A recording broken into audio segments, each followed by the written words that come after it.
Electrolysis and Faraday's law. So before we start, let's just do a quick review of some units here. So a coulomb is the unit of charge, and a Faraday is the amount of charge on 1 mole of electrons. So think of this as a conversion factor. What this means is that if you know how much charge was passed through your electrochemical cell, you can figure out how many electrons pass through your electrochemical cell. And that's useful because the number of electrons is stoichiometrically related to the rest of the equation. A volt is 1 joule of work per coulomb of charge transferred. A volt is an intensive property. So because it depends on the amount of charge and not how many times the reaction occurs. And then ampere, sometimes called amp or amps, abbreviated with a capital A, is 1 coulomb of charge per second. So if you know the amps that you run your electrochemical system at, and you know for how long, you can get to coulombs. So we can kind of piece together here how we can get from the amount of amps to the amount of coulombs and then electrons, and then we could get into the amount of cathode or anode here. So the outcome is I can calculate the amount of charge flow based on changes in the amounts of reactants and products in an electrochemical cell. So when we're talking about amounts of reactants and products, we're really talking about stoichiometry. So we want to be able to figure out the stoichiometry based on the amount of charge. So we'll be able to figure out how much silver reacts in an electrochemical cell combined with copper, something like that. So a common question is how much chemical change occurs with the flow of a given current for a specified time. So with a given amount of electrons transferred, how much change in mass can we expect on our cathode or anode here? So the unit for current is ampere, which is amps. This is 1 coulomb of charge per second. So this is really a stoichiometry problem. So if we take current and time, we can convert that into coulombs. So ampere is what we use to measure current, and that is a coulomb of charge per second. So if we know how many seconds we ran the cell for, we can get coulombs. And then coulombs can be changed into moles of electrons, which is stoichiometrically related to, say, moles of copper, which we could convert into grams of copper. So I've put little letters here, A, B, C, D, between each of these, because we're going to do a practice problem where we're going to do each of these steps separately.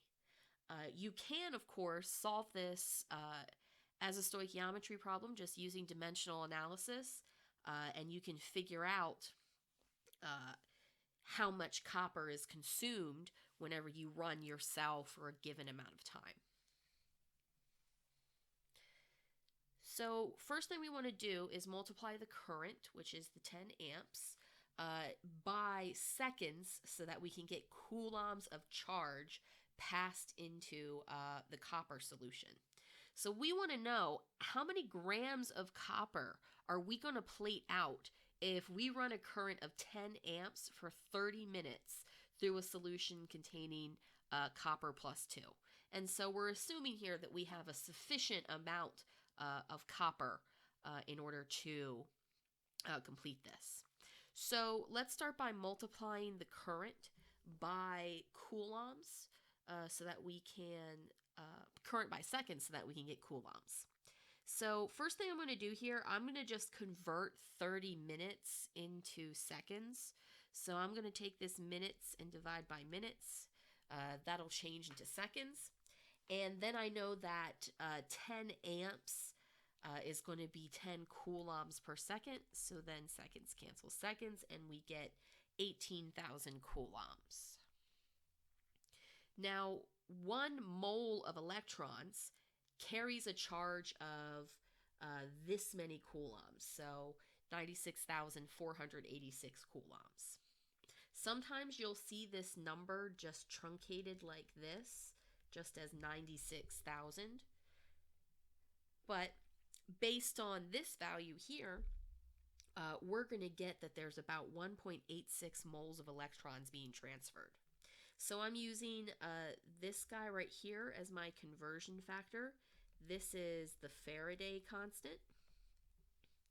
So 1 mole of electrons carries this amount of charge. So if I know the amount of charge, I can get moles of electrons. So now that we have moles of electrons, we can look at a balanced chemical equation and we can relate the amount of electrons to the amount of any of the reactants or products. So we know that if we have copper +2 and we want to become solid copper 0, we're going to need to gain 2 electrons here. So we're going to use this to figure out how many moles of copper are going to be able to be plated. So we have 0.186 moles of electrons, and we know that 2 moles of electrons gives me 1 mole of solid copper. So I'm able to calculate how many moles of copper are going to be plated out.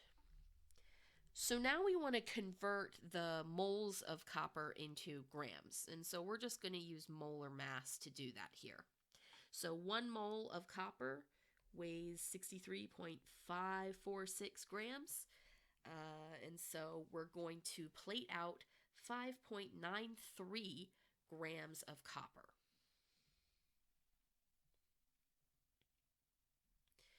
So now let's look at another example here.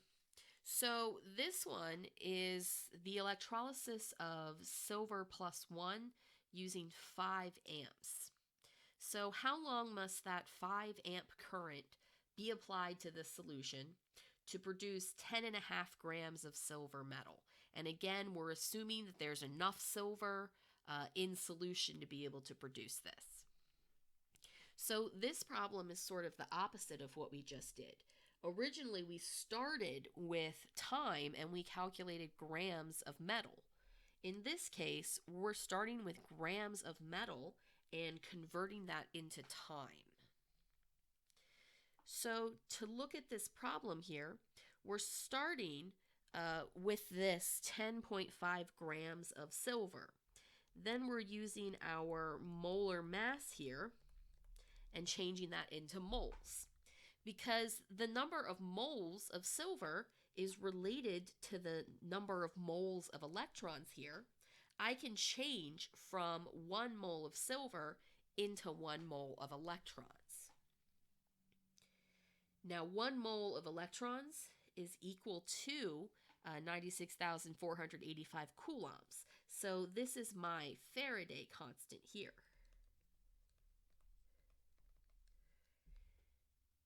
And then lastly, I'm going to use my current here because current is the amount of coulombs per second. Now I do need to flip and put the 5 on bottom here because I want to make sure that coulombs is going to cancel. So grams of silver cancels grams of silver, moles of silver cancels moles of silver. 1 mole of electrons cancels moles of electrons. Coulomb cancels coulomb, and so we're left with seconds. So it would take 1,880 seconds at this 5 amp current in order to plate out 10.5 grams of silver metal. Now, what if it runs for 10 minutes? So in the previous problem, we figured out how long it would take to plate out a given amount of silver. In this problem, we want to know how much solid silver can be plated out in 10 minutes. So this time we're going to start with time.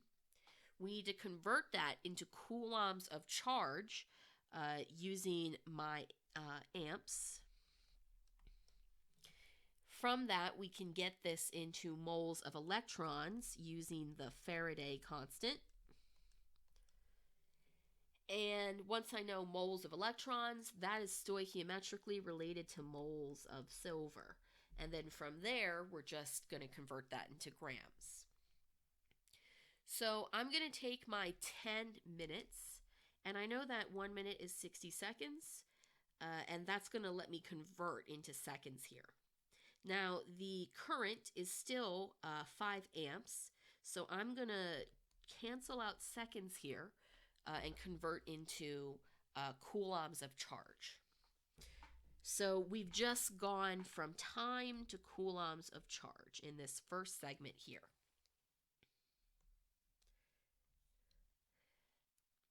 So next we can get this into moles of electrons, and we're doing that using this Faraday constant here. Then it's just a matter of using stoichiometry.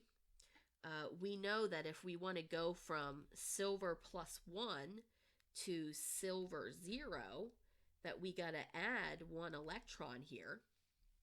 So I know the ratio here for moles to moles of silver. So moles of electron will cancel moles of electrons. And then I'm just going to use my molar mass here to convert into grams.